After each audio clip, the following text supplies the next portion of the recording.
আসসালামু আলাইকুম ওয়া রাহমাতুল্লাহি ওয়া বারাকাতুহু। সম্মানিত দর্শকবৃন্দ, আশা করি ইনশাআল্লাহ সবাই ভালো আছেন। কাছ থেকে বা দূর থেকে যে বা যারা আমাদের এই ভিডিওটি দেখছেন সবাইকে আমি মুফতি আব্দুল ওয়াল আপনাদেরকে জানাই অনেক অনেক তৃতীয় শুভেচ্ছা, স্বাগত। বন্ধুরা, আপনাদের কাছে অনেক প্রশ্ন, অনেক ঘুরপাক যে এই পোশাক পরে কেন আপনারা এটা কি শুরু করেছেন। অনেক অনেক রকমের মন্তব্য করেন যে খুব খারাপ লাগে, আজকে হুজুরা শুরু করলো কি, ঠিক না? কিন্তু আমি ওই সমস্ত ব্যক্তিদেরকে ধিক্কার জানাই, ওই সমস্ত ব্যক্তিদেরকে যারা চেয়ারের পর পা তুলে শুধু হারাম আর ঘুষ খায়, হারামের পর হারাম খেয়ে খেয়ে নিজেদের পেটটাকে মোটা তরতাজা করতেছেন। জেনে রাখবেন, আপনার ওই পেট সম্পর্কে জিজ্ঞাসিত করা হবে, সুদ ঘুষ সম্পর্কে জিজ্ঞাসিত করা হবে। আমরা যারা হুজুর রয়েছি, আমরা ইমামতি করে খাই হালাল পথে, হারাম পথে নয় একারাও, সম্পূর্ণ হালাল পথে খাই। আমাদের হিসাব নিকাশ অন্ততপক্ষে ওভাবে হবে না। আপনাদের হিসাব নিকাশ বাধ্যতামূলকভাবে যারা সরকারি চেয়ারে বসে পার পা উঠে আপনার জনগণের টাকাকে আত্মসাৎ করে খান, এরপরে জনগণের হক নষ্ট করে দিয়েছে সরকারের পক্ষ থেকে, দেখা গেছে কিছু খাম্বা দিয়েছে, আপনার কিছু টয়লেট, আপনারা তাও চিবিয়ে তা খেয়ে ফেলেন। সুতরাং আপনাদেরটা বাধ্যতামূলক কড়াই গন্ডায় হিসাব হবে, আমাদের নয়। আমরা বরং হকের পথে ডাকি, সত্যের পথে আমরা ডাকি। আপনারা আসেন না, বুঝাও বোঝেন এটা আপনাদের ভুল।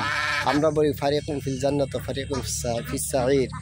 সত্য আর আপনার মিথ্যা এটা আমরা জাস্টিফাই করে চলি এবং আপনাদেরকেও ডাকি। কিন্তু আপনারা তা শুনছেন না, আপনারা ব্যতিক্রম শুনছেন, এতে আমাদের কিছু করেনি। আমরা যারা মোল্লা মৌলবী রয়েছি, আপনারা যে ভাষায় বলেন না কেন, মোল্লার মসজিদ পর্যন্ত দৌড়, মোল্লার দৌড় মসজিদ পর্যন্ত। আপনাকে ধন্যবাদ, আপনি এটা বলেছেন যে আমাদের দৌড় মসজিদ পর্যন্ত। আপনি তো এটা বলেন নাই, আমাদের দৌড় সিনেমা হল পর্যন্ত, আমাদের দৌড় সুদ ঘুষ পর্যন্ত, আমাদের দৌড় নাচ গান পর্যন্ত, আমাদের দৌড় হারমোনিয়াম, ঢোল, তবলা ইত্যাদি পর্যন্ত। এগুলিতে বলেন নেই জন্য আপনাকে অনেক ধন্যবাদ। আমাদের দৌড় মসজিদ পর্যন্ত, শুকরিয়া, আলহামদুলিল্লাহ। কিন্তু আপনার দৌড় কোন পর্যন্ত বলেন? আপনার দৌড় নাচ গান পর্যন্ত, আপনার দৌড় মেয়েলি কেলেঙ্কারি পর্যন্ত, আপনার দৌড় রয়েছে দেখা গেছে আপনার আত্মসাৎ পর্যন্ত, আপনার দৌড় রয়েছে আপনার জাহান্নাম পর্যন্ত। এটাই স্বাভাবিক। জেনে রাখবেন ইনশাআল্লাহ এমন একটা সময় আসবে, সেই সময়টা আপনাকে অনেক কাঁদাবে, অনেক ভাবিয়ে দেবে, অনেক ভেবে আপনারা কল্পনা করতে পারবেন না। সুতরাং বারবার করে বলছে, আসুন দিনের পথে আসুন, দিনের পথে থেকেই আল্লাহ সুবহানাহু ওয়া তাআলাকে চেনেন। তা নাহলে এমন একটা সময় আসবে আজরাইলে খাওয়া আপনাকে কেউ এই পৃথিবীতে রাখতে পারবে না। কত ভাই, কত বোন পৃথিবীতে আসলো, কত কোটিপতি আসলো, সবাই একই পথে প্রতীক হয়ে চলে গেছে। ঠিক আপনাকেও আমাকেও একই পথের প্রতীক হয়ে যেতে হবে। সুতরাং সেই পথের প্রতীক হব ঠিকই, কিন্তু মূলত সময় থাকতে জীবনে মূল্যায়ন করলাম না, জীবন দাম দিলাম না, এটাই বড় আফসোস, এটাই বড় পরিত্যাগের বিষয়। এখনও সময় আছে, আসুন সরল সঠিক পূর্ণপন্থে আমরা চলে আসি। তো যাই হোক বন্ধুরা, আজকে ওয়াজ নয়, আজকে আমি হাঁস সম্পর্কে যেহেতু ভিডিও বানাইতেছি, সুতরাং হাঁস সম্পর্কে কিছু প্রশ্ন। তার আগে আমাকে যে প্রশ্নগুলো আপনারা করেছিলেন ইতিপূর্বে ভিডিওতে, হুজুর আপনি কেন এ পথ বেছে নিলেন, সেটা আমি আপনাদেরকে বলছি। আসলে প্রকৃতপক্ষে আমি এটা পথ বেছে নেওয়ার অনেক কারণ আছে, অনেক কারণে এই ভিডিওতে শেষ করা যাবে না, তবে এতটুকু বলি। মূলত এইটার ভিতরে আপনারা আসার কারণ হলো, আসলেই মানুষ আশরাফুল মাখলুকাত কুনতুম খায়রা উম্মাতিন উখরিজাত লিন-নাস তা'মুরুনা বিল মারুফ ওয়া তানহাউনা আনিল মুনকার। আল্লাহ সুবহানাহু ওয়া তাআলা সমস্ত মাখলুকাতের মধ্য থেকে শ্রেষ্ঠ জাতি মাখলুকাত হিসাবে মানব জাতিকে সৃষ্টি করেছেন। কিন্তু সেই মানব জাতি যদি আপনার নিকৃষ্ট হয়, চতুষ্পদ প্রাণীর চেয়ে নিকৃষ্ট হয়, তখন তাদেরকে বলা হয়েছে উলাইকা কাল আনআম বাল হুম আদাল। অর্থাৎ কিছু মানুষ রয়েছে যারা চতুষ্পদ প্রাণী, শূকর, কুত্তা, বিড়াল ইত্যাদির চেয়ে নিকৃষ্ট, নাউজুবিল্লাহ। তাহলে এই আশরাফুল মাখলুকাত হিসেবে মানুষ হইয়া আমরা আজকে গালিগালাজ শুনছি। মাওলানা পাক নিজে বলেছেন যে তারা চতুষ্পদ প্রাণীর চেয়ে নিকৃষ্ট, কুকুর, শুয়োর, জানোয়ারের চেয়ে নিকৃষ্ট তারা। তাহলে এরকম মানুষের লাভটা হলো কি? কুকুর আপনার গর্ত থেকে বের হয়, তারপর বাগান থেকে বের হয়, শুকুর নিকৃষ্ট প্রাণী বাগান থেকে গর্ত থেকে বের হয়, আর বলে সকালবেলা ফজর নামাজ পরে যখন বের হয় তারা চোখ খুয়ে এরকম ডলে আর বলে, আল্লাহ অবশ্যই মালিক তোমার কাছে এটা ফরিয়াদ, সব কিছুর প্রতি আপনার সাক্ষাৎ করবা, সাক্ষাৎ করবা, সবার সাথে সাক্ষাৎ হয়, দেখা হয় যেন। কিন্তু ওই মানব নামে শয়তান যারা মানুষ হয়েও আপনার ঘুমিয়ে থেকে ফজর নামাজকে আদায় করলো না, তারপরে তোমার হুকুমকে পালন করলো না, এই সমস্ত ব্যক্তিদেরকে আমাদেরকে দেখায় না, তাদের সামনে যেন আমরা উপস্থিত না হই। আহারে, এরকম ধিক্কার জানায় আপনাকে আমি, তাহলে মানুষ হয়ে করলাম কি বন্ধুরা? যাই হোক, সেই মানুষের কথাই বলতেছিলাম। তো সেই মানুষের সাথে প্রেম প্রীতি ভালোবাসা রাখতে গিয়ে আমার জীবনটা তছনছ তেজপাতা, স্পষ্ট কথা।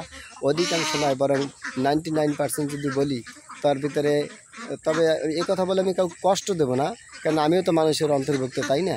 তবে জানি না কতটুকু মানুষ হতে পারলাম কিনা, কতটুকু মাওলার ভক্ত হতে পারলাম কিনা। তবে মাওলা ফালার কুল, আল্লাহ যার হয়েছে আল্লাহ তার হয়েছে। আল্লাহ আমার ঠিকই হয়েছে, আমি হয়তো হতে পারি নাই যেভাবে তাহাজ্জুদ গুজার পড়ার দরকার, যেভাবে আল্লাহর হুকুম পালন করার দরকার, সেভাবে হয়নি।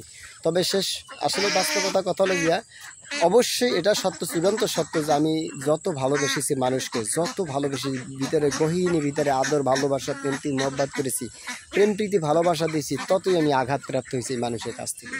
আর এই কারণেই আমি আপনার শেষ চূড়ান্ত পর্যায়ে যখন চলে এসেছি, তখন আমি বারবার আঘাত খেয়ে তখন আমি মনে মনে ভাবলাম কীভাবে আমি ভালোবাসা পাই, কিসের থেকে আমি একটু ভালোবাসা পাবো, কিসের থেকে ভালোবাসা পেয়ে আমি অন্ততপক্ষে আমার কোটিপতি হওয়ার দরকার নেই, আমার টাকা পয়সার দরকার নেই, আমি একটু ভালোবাসা চাই, আমি একটু ভালোবাসা চাই, কিন্তু কাদের কাছ থেকে ভালোবাসা চাই পাবো?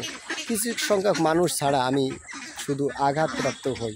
শেষ পর্যায়ে আমি তৃতীয় রমজান যখন আসি, তখন একটা আঘাত যা পাই, যা আমি ভাবতেও পারি না। আমার লাইফের ভিতরে, জীবনের ভিতরে যতটুকু ভালোবাসা নিয়েছিলাম, অর্থাৎ স্টুডিও বলরব শিল্পগোষ্ঠী, এরপরে দেখা গেছে আপনার মাদ্রাসাতুল মাদিনা চ্যানেল, তারপর অন্য চ্যানেল যা কিছু ছিল, 4-5টা চ্যানেল একসাথে ছিল, সব আপনার এই মানব নামে আপনার শয়তান কুলাঙ্গার, এই বেহায়াপনার তাণ্ডব যারা আছে, তাদের মধ্যে থেকে হ্যাকার নামক যে শয়তান মানব আছে, তারা আমার চ্যানেলগুলি হ্যাক করে নিয়ে গেল একদম বিনা কারণে, বিনা দোষে।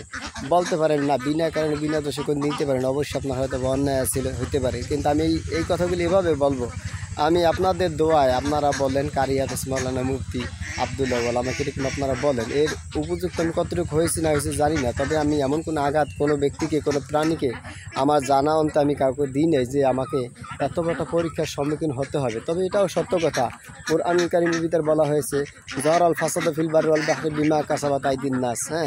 এরপর অন্য আয়াতের ভিতরেও বলা হয়েছে যে হাতের কামাইয়ের কারণে মানুষের অনেক বিপদাবাদ হয়ে থাকে।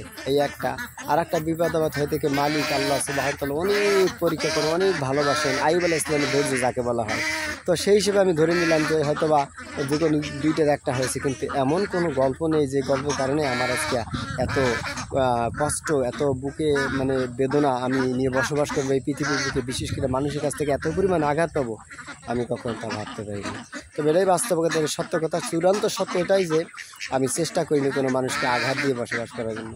আমার লাইফের ভিতরে যত ইতিহাস যত যা ছিল সব কিছু কেড়ে নিয়েছে মানবের উপর কিছু শয়তান নামক ব্যক্তিরা, খুদাই কামে বিনয় কারণে। তো যাই হোক, আলহামদুলিল্লাহ, তার পরবর্তীতে আমার এক ভাই বিদেশ থেকে ফোন দেয় যে ভাই, যেভাবে আপনি যে আঘাত পেয়েছেন আমরা বুঝতে পেরেছি, আমি এই মুহূর্তে আপনাকে 1.5 লক্ষ টাকা দিলাম। কোনোদিনই 1.5 লক্ষ টাকা আপনার কাছ থেকে চাবো না, যেদিন আপনি দেন সেদিন আলহামদুলিল্লাহ, না দিলে আলহামদুলিল্লাহ। আপনি একটা কাজ করেন, পশুর সাথে প্রেম করেন, অর্থাৎ পশুর সাথে মহব্বত ভালোবাসা রাখেন, কিছু পশু পালেন, তাহলে দেখবেন ইনশাআল্লাহ আপনি উন্নত হতে পারেন। ঠিক আমি আমার ওই ভাইয়ের কথা শ্রবণ করে তখন চিন্তা ভাবনা করলাম, অবশ্যই আইয়ুব আলাইহিস সালামের ধৈর্য, এটা মনে করে আমি শুরু করি এই খামার। সে খামারটা দিলাম সর্বপ্রথমে প্রতি কিছু ছোটো ছোটো জিরো আপনার বাচ্চা থেকে শুরু করে আজকে হিরো বাচ্চা হয়েছে, আপনারা দেখতে পাচ্ছেন। প্রত্যেকটা আমার বাচ্চা, এটা আমার আপনজন, আমার নিজের সন্তান সমতুল্য, এটা হলো বাস্তব কথা। ছেলে মেয়ে যেভাবে লালন পালন করি, ঠিক তেমনিভাবে আমি আমার এই হাঁসের পিছনে অনেক পরিশ্রম দিয়েছি। শুধু আমি একা না, অবশ্য আমার সাথে একটা ছেলে ছিল, আরিফ বিল আরিয়ান, আছে এখন আলহামদুলিল্লাহ। ও ছেলেটা অনেক পরিশ্রম করেছে, সবসময় যেন আমার সাথে রয়েছে। 155 জন ছাত্র ছাত্রী রয়েছে আমার মাদ্রাসাতুল মাদিনায়, পুরুষ উভয় শাখায় 11 জন শিক্ষক শিক্ষিকা রয়েছে। তো মোটামুটি আর কি যে কোনো চক্রান্ত করে এই মানব জাতির শয়তানদের কারণেই আমি এলাকায় আসছিলাম ভালো একটা মাদ্রাসা দেওয়ার জন্য। অনেক জায়গায় গবরের ভিতরে পদ্মফুল ফুটিয়েছিলাম, কিন্তু যত জায়গায় গবরের ভিতরে পদ্মফুল ফুটে নিয়ে কোনো মালিক আমাকে সে স্থান থেকে অন্যত্র নিয়ে গেছেন। দেখা গেছে 1 বছর কেন রয়েছি, এটি 100 আপনার উদাহরণস্বরূপ উদাহরণ না, বাস্তবতা যেটা, সেটা হলে যে আমি 5 জন 7 জন কেন ছাত্র পেয়েছি ওই মাদ্রাসায়। সে স্থানে আপনার দেখা গেছে 100-150 ছাত্র বানাইছি, ঘর বাড়ি ছিল না, সব তৈরি করেছি, বিল্ডিং ছিল না, তৈরি করেছি। কিন্তু দেখা গেছে হঠাৎ করে তা সব খেয়ে তারপর আমাকে মালিক স্বপ্ন দেখান যে এদিকে চলে যাও। আমি অন্য স্থানে চলে গিয়েছি, অন্য জায়গায় যে আপনার সেই আবার মাদ্রাসা গঠন করেছি। পরিশেষে আমি এলাকায় আসছিলাম সুন্দর একটা মাদ্রাসা দেওয়ার জন্য, কিন্তু এই স্থানে মানুষ ভুল বোঝে, বিভিন্ন ক্রিয়া প্রতিক্রিয়া বুঝে তারা মাদ্রাসা চায় না, অথচ মাদ্রাসা মানুষ দিতে মানে দেওয়ার জন্য কত জীবন মাল যান মাল ইত্যাদি সব কিছু দেয়, তারপর মাদ্রাসা গঠন করতে পারে না। হ্যাঁ, কিন্তু আমি নিজে পায়ে দাঁড়িয়ে লক্ষ লক্ষ টাকা খরচ করলাম নিজের আপনার এলাকায়, কিন্তু এলাকার মানুষের মন পাইলাম না। এই বড় একটা কষ্ট। সব শেষে দেখলাম ইমামতি করি আর হালকা পাতলা যেভাবে হোক আবার আমি চালু রাখবো, আবারও ধরবো। একদিন হতে পারে এই মানব জাতি, এই মানুষ জাতি একদিনকে আবার তারা ভুল বুঝে মোহাম্মদের কাছে আবার আসতে পারে। তাই মনে করে আমি আবারও স্টার্ট করলাম। এখন মোটামুটি 12 জন 13 জন ছাত্র আছে, পাশাপাশি আপনার মহিলা শাখা কম বেশি আছে, অনলাইন ভিত্তিক আলহামদুলিল্লাহ কিছুটা ক্লাস চলে। আর এই পাশাপাশি আমি হাঁসগুলো আপনার পালি। তো যে কথা বললাম, ওই বন্ধু যখন 1.5 লক্ষ টাকা দিল তখন আমি আপনার 3.5% বাপদাদার সম্পত্তি এটাকে আমি বিক্রি করে দিই। বিক্রি করে দেওয়ার পরবর্তীতে ওই 3.5% জায়গা ভিতরে যা পাই আর ওই 1.5 লাখ টাকা এটা মিশ্রণ করে আলহামদুলিল্লাহ আমি এই খাবারের ব্যবস্থাপনা করি। তার ভিতরে আলহামদুলিল্লাহ আমার এই হাঁসগুলি আসলে আমি কথা বলি যে বিক্রি করব, অনেকে মানুষ বলে, তাই মানুষের কথা পরে আমি বিক্রি করি। সেদিনকে অবশ্য 2টি হাঁস এক ব্যক্তি ধরছে, শুধু বিক্রি মানে নেবার উদ্দেশ্যে আপনার 2টি হাঁস ধরেছে, যে 2টি হাঁসে নিবে, নিয়ে জব করবে, খাবে। কেমন যেন আমার গলায় ছুরি মারলো আগে, কেমন যেন আমার গলায় ছুরি মেরেছে, আমার সন্তান দুটোকে মেরে ফেলেছে, জব করে দিয়েছে। এটা আমার কাছে মনে হলো। আমার আবদুল্লাহ, ফয়জুল, আব্দুর রহমান 3টি সন্তান, মনে হলো কি এই সন্তানদের মধ্যে থেকে 2টা সন্তানকে জব করে দিয়েছে। এত খারাপ লেগেছে, সাথে সাথে আমি মত পাল্টে ফেলেছি যে না, বিক্রি করা যাবে না, যদি চলে যায় মরে যায় আলহামদুলিল্লাহ মালিক নিয়ে যাবে, সমস্যা নেই, কিন্তু আমার এই কলিজা টুকরা এগুলো আমি বিক্রি করবো না, কোনো দিন বিক্রি করবো না ইনশাল্লাহ। আমি টার্গেট করেছি বন্ধুরা, এখন থেকে আমি মন পাল্টে নিলাম ইনশাল্লাহ। আমি এগুলো বিক্রি করার পক্ষে নয়। এদের থেকে হাঁস, তারপর দেখা গেছে এদের থেকে বাচ্চা, এদের থেকে ডিম যদি বের হয় হইতে পারে তখন আমার মন একটু করতে পারে, বিক্রি করতে পারে, কিন্তু এদেরকে আমি চিন্তা ভাবনা নেই যে এদেরকে আমি আর বিক্রি করবো ইনশাল্লাহ। বন্ধুরা, আমি এই পর্যন্ত বিক্রি করার কথা যতবার বলছি, আমি একেবারে কানে ধরেও প্রয়োজন মধ্যে ক্ষমা চাইলাম, ক্ষমা সুন্দর দৃষ্টিতে দেখবেন। এদেরকে আমি বিক্রি করবো না অবশ্যই ইনশাল্লাহ। এদের থেকে ডিম, বারবার বললাম, হাঁস যদি বের হয় তাহলে ওদেরকে আমি এরকম পরিমাণ কষ্ট মেহনত করবো না, হালকা পাতলা করে, যাতে করে তাদের প্রতি মায়া না জন্মায় যায়। আমি কী করি, পিক পিক পিক পিক পিক পিক,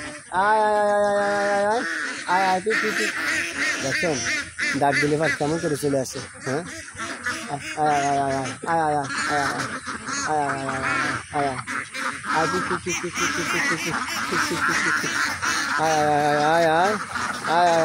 দেখছেন মাশাআল্লাহ। একটু দেখেন বন্ধুরা, দেখেন কেমনি বিক্রি করে এদেরকে। এদের বিক্রি করার কোনো সিস্টেম আছে বলেন?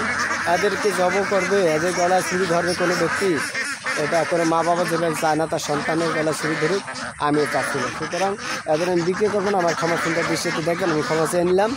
তো যাই হোক বন্ধুরা, আলহামদুলিল্লাহ অনেক গল্প, অনেক কথা আপনাদের সাথে শেয়ার করলাম। আমার খুব ভালো লাগছে আপনাদের সাথে কথোপকথন করে। আমার জন্য দোয়া করবেন। আর আমি কিছু টিপস আপনাদের দিই, এত সুন্দর করে আমি কীভাবে লালন পালন করলাম, আর এত সুন্দর কীভাবে হলো দেখুন। প্রত্যেকটা হাঁস আমার দেখেন, আমি একটু দেখাচ্ছি আপনাদেরকে, দেখেন প্রত্যেকটা হাঁস আমার কত ফাইন। মাশাআল্লাহ বলবেন, একটু মাশাআল্লাহ বলবেন। এরা আমার সন্তান সমতুল্য ডাইরেক্টলি। হ্যাঁ, আমার ফয়জুল, আমার আব্দুল্লাহ, আমার আব্দুর রহমান, এরকম মানে সন্তান সমতুল্য আমার। এদেরকে আমি বিক্রি করে দেবো, একটা সোজা কথা। আমি সব উদ্যোগ করে নিলাম বন্ধুরা, কোনো দিন আমি এদেরকে বিক্রি করবো না।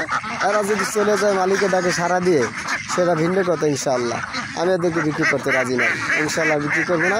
আপনারা পিছনে যে ভিডিওগুলো আছে ডিলিট করা যায় না অবশ্য, কেননা ওটার ভিতরে অনেক অস্টাইম হয়ে গেছে, এই জন্য ডিলিট করলাম না। তবে এটার ভিতরে বললাম আমি হাঁসগুলি বিক্রি করবো না। অবশ্যই এদের থেকে যে সাফন আসবে, ডিম আসবে, আপনারা দাবি করতে পারেন ইনশাআল্লাহ। ওটার ভিতরে মহব্বত না জড়ানোর আমি ইনশাআল্লাহ সেল দিয়ে দেবো। তো আপনারা ভালো থাকবেন, সুস্থ থাকবেন। আর যে টিপসটা আপনাদেরকে আমি দেবো, সেই টিপসটা আপনারা একটু ফলো করবেন এখন। তো বন্ধুরা, সেই টিপসটা হলো যে আপনারা যদি কেউ হাঁস পালতে চান বা যে কোনো খামার দিতে চান, হাঁসের খামার বা মুরগির খামার অথবা দেখা গেছে অন্য কোনো খামার, তাহলে আপনার কিছু নিয়ম পদ্ধতি ফলো করতে হবে। নাম্বার 1, 1 নম্বর আপনাকে নিয়তটাকে পাকাপোক্ত করতে হবে, কেননা নিয়ত ছাড়া কোনো দিন আপনার কোনো কাজ সফল হয় না। 1 নম্বর নিয়তকে আপনার খুলুসিয়ত করতে হবে, স্থির করতে হবে যে আমি কি করব, নিয়তে খুলুসিয়ত করতে হবে। 2 নম্বরে যেটা, সেটা হচ্ছে আপনাকে অনেক টাকা পয়সার মালিক হতে হবে, অনেক টাকা পয়সা নিয়ে আপনাকে নামতে হবে। যদি অল্প টাকা নিয়ে নামেন তাহলেও হবে, কিন্তু ওই অল্প টাকার ভিতরে আপনার একটা কি ইয়া থাকতে হবে, আপনার টার্গেট থাকতে হবে যে এই কয়টা হাঁস আমি পালবো। এখন আপনি টাকা দেখা গেছে আপনার 2টা হাঁস পালার টাকা আছে, আপনি 10টা হাঁস নিয়ে নামলেন হুজুকে মাতাল হয়ে, তখন কিন্তু আপনাকে ধরা খেতে হবে, চরম পর্যায়ে ধরা খেতে হবে, যে ধরার আর শেষ নেই। হ্যাঁ, 2 নম্বরে আপনার দেখা গেছে আপনার ট্রেনিং প্রাপ্ত হতে হবে বন্ধুরা। ট্রেনিং প্রাপ্ত যদি আপনি না হন তাহলে আপনার কোনো দিন ফায়দা হবে না, কাজ হবে না, আপনাকে অনেক ক্ষতিগ্রস্ত হতে হবে। ট্রেনিং প্রাপ্ত কীরকম? ট্রেনিং প্রাপ্ত আপনাকে হতে হবে এই জন্য যে আপনি যদি সাপের মন্ত্র না জানেন, উদাহরণস্বরূপ একটা গর্তের ভিতরে হাত দিলেন সাপ ধরার উদ্দেশ্য করিয়া, আপনাকে সাপের সবল মারবে, সাপের সবল মেরে আপনাকে ধ্বংস করে দেবে, তখন আপনি মানে হতাহত নিহত হয়ে যাবেন, তাই না? এই জন্য আপনাকে আগে কী করতে হবে, তো আপনার সাপের তো ধরা তদবির জানতে হবে, অর্থাৎ আপনাকে প্রশিক্ষণ প্রাপ্ত হতে হবে। ওদের কোন সময় খাবার প্রয়োজন, ওদের কোন সময় ঔষধ পানি প্রয়োজন, ওদের কোন সময় কী বিছানাপত্র ধৌতি করা প্রয়োজন, বা কোন স্থানে লালন পালন করবেন ইত্যাদি সম্পর্কে আপনার জানতে হবে এক কথায়, ঠিক আছে? ওদের লালন পালন করতে হবে। এটা হাঁস পালেন, মুরগি পালেন, গবাদি পশু পালেন, আর আপনার গৃহপালিত পশু পালেন, যা পালেন ইনশাল্লাহ আপনাকে ট্রেনিং প্রাপ্ত হতে হবে।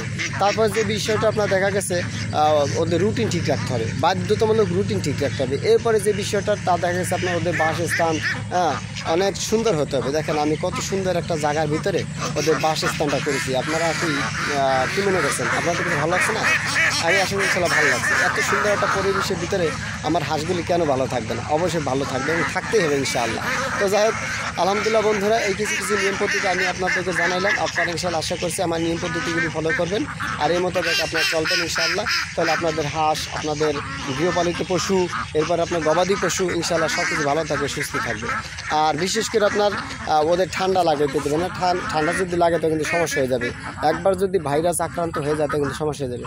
বন্ধুরা আমি আলহামদুলিল্লাহ অনেক প্রশিক্ষণ প্রাপ্ত না, আমি অবশ্য হালকা প্রশিক্ষণ প্রাপ্ত ইউটিউব দেখে, আমি কারো কাছ থেকে সরাসরি আপনার কোনো সময় আপনার প্রশিক্ষণ নিয়েছি এরকমটা নয়, হালকা পাতলা নিয়েছি আপনার এই তাও ইউটিউব চ্যানেল থেকে, বিভিন্ন স্থান থেকে। হাউ টু হাঁস, হাউ টু কোয়েল, হাউ টু মুরগি, বোঝেন নাই, ইত্যাদি ইত্যাদি আমি আপনার সার্চ দিয়ে তারপরে এগুলো দেখেছি, আর আমি আপনার বেগিনার হয়ে আমি এগুলি পালন করছি। আলহামদুলিল্লাহ আমার একটা হাঁস আলহামদুলিল্লাহ আমি গলা টিপে হত্যা করি নাই, বা আমি মেরে ফেলি নাই কোনোভাবেই, আলহামদুলিল্লাহ, আল্লাহ শুকরিয়া। আমি নিজে হাতে বুঝে শুনে আপনার লালন পালন করছি, কোন সময় কোন মেডিসিন খাওয়াতে হবে, কোন সময় কী করতে হবে। যদি আপনারা জানতে চান যে একদম জিরো বাচ্চা আপনি কীভাবে আপনার লালন পালন করেছেন, কীভাবে আপনার ওদের ওষুধ পানি খাওয়াচ্ছেন, কীভাবে কী করছেন, তাহলে আমি ডিটেলস আমি আপনাদেরকে অন্য একটা ভিডিওতে বলবো, এই ভিডিও বলা সম্ভব নয়। হ্যাঁ, তো যাই হোক বন্ধুরা, আলহামদুলিল্লাহ আমি আপনাদের কাছে যে কথাগুলো বলে শেষ করবো, আমি অবশ্যই আপনার কোয়েল পাখিও পেলেছি। কোয়েল পাখি আলহামদুলিল্লাহ আমি প্রায় 6-8 কোয়েল পাখি আপনার লালন পালন করেছি। আলহামদুলিল্লাহ আমি লাভবান, আমি অবশ্যই লাভবান, আমি ব্যর্থ এই কথা আমি কোনোদিন বলবো না। আল্লাহ শুকর, আলহামদুলিল্লাহ আমি লাভবান। এরপর দেখা গেছে মুরগি আপনার 800 মুরগি, আপনার এটাকে বলা হয় সোনালী মুরগি, 800 সোনালী মুরগি নিয়েছিলাম আলহামদুলিল্লাহ, তাতে আমি আলহামদুলিল্লাহ আল্লাহ শুকর আলহামদুলিল্লাহ। এরপরে দেখা গেছে 200 টাইগার নিয়েছিলাম, টাইগার মুরগি আলহামদুলিল্লাহ, তাতে শুক্রিয়া।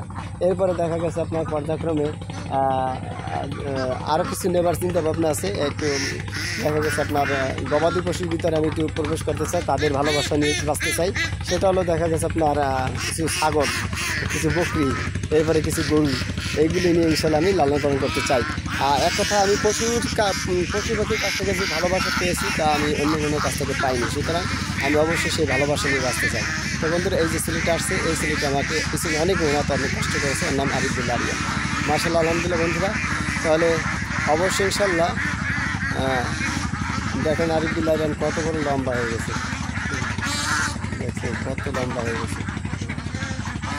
হাঁসের মালিক, হাঁস পালনের মালিক, হলো মালিক, মূল মালিক কে দেখছেন? আর ভিতরে অনেক অভিজ্ঞতা,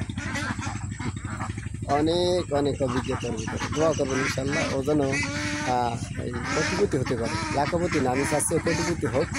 ওর ভিতরে অনেক কষ্ট আছে, অনেক কষ্ট বেদনা আছে, আমার সাথে লাগিয়ে আছে। কিছু মাঝে মধ্যে হামুর করে ক্রন্দন করে, কষ্ট যন্ত্রণা সহ্য করতে পারে না। হ্যাঁ, তবে এই কষ্ট যেন না থাকে। কী কষ্ট আমি জানি না, মাঝে মধ্যে হামুর করে কান্দে, আমার জড়াই ধরে অনেক সময় কান্নাকাটি করে। কেন, কী কারণে এটা আপনারা জানেন না। অনেক কিছু আমি ওর সম্পর্কে জানি, ও আমার সম্পর্কে জানে। আমি যত সময় গল্প করলাম 19 মিনিট পর্যন্ত কম বেশি কিছুটা কষ্ট বেদনা পেয়েছি। ও কিছু মানুষের কাছ থেকে অনেক কষ্ট বেদনা পেয়েছে।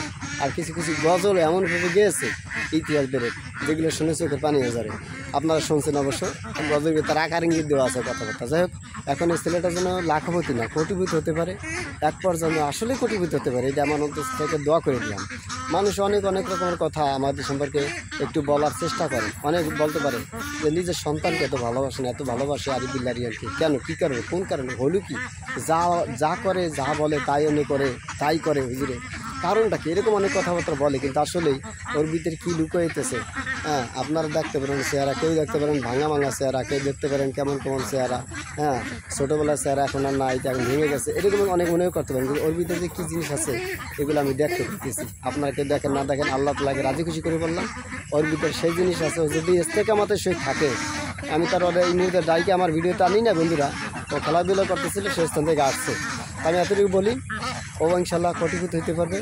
আমি চাচ্ছি একটাই, ওকে এত ভালোবাসার উদ্দেশ্য, ও যে পাড়া আছে খালে, নদীর পাড়ে, এই যে যেমন আমরা এই নদীটা দেখছি, এই যে বিশাল বড় নদী, এই আপনার উত্তর আর হলো দক্ষিণ সাইডে, এই নদীটা উত্তর আর দক্ষিণ সাইডে, অর্থাৎ আগলজারা দিক যে নদীটা গিয়েছে, ওই নদীটার এপার আর ওপার ওদের বাড়ি, ওপার ওদের বাড়ি, আমাদের এপার। তো আমার ছেলেটা ওইগুলোর নাম করে ওর মতন একই সাইজ, একসাথে ওরা হাফেজ হয়েছে। একদিন এক বছর আকপাস, সরি 1 বছর আকপাস না, 1 বছর আকপাস হাফেজে আগে হয়েছে আমার ছেলে, এরপরে হয়েছে ও, নাকি হ্যাঁ আগে কি হয়েছিল একসাথে, মনে আছে? বিয়ে হয়েছে তো আমি জন্ম